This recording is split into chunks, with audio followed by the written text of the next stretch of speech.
ആരാധനയുടെ സമയങ്ങൾ വർദ്ധിക്കട്ടെ, സ്തുതിയുടെ സമയങ്ങൾ വർദ്ധിക്കട്ടെ, ദൈവവുമായുള്ള ബന്ധത്തിൻ്റെ സമയങ്ങൾ വർദ്ധിക്കട്ടെ.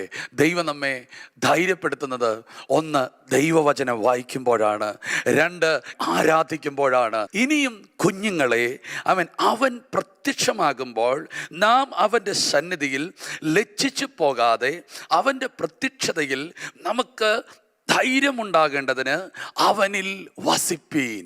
അവനിൽ വസിക്കുമ്പോൾ നമുക്ക് ധൈര്യമുണ്ടാകും.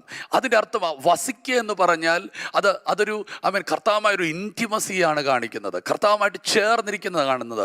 അതിൽ അതിപ്രധാനമായൊരു ഭാഗം പ്രാർത്ഥനയാണ്. നിങ്ങൾ പ്രാർത്ഥിക്കും തോറും നിങ്ങൾക്കൊരു ധൈര്യം വ്യാപരിക്കും. ഹല്ലേലൂയ. നിങ്ങൾ പ്രാർത്ഥിക്കുന്നു. എത്ര വലിയ പ്രതിസന്ധികൾ നിങ്ങളുടെ മുമ്പിലുണ്ടെങ്കിലും മുട്ടുമടക്കുക.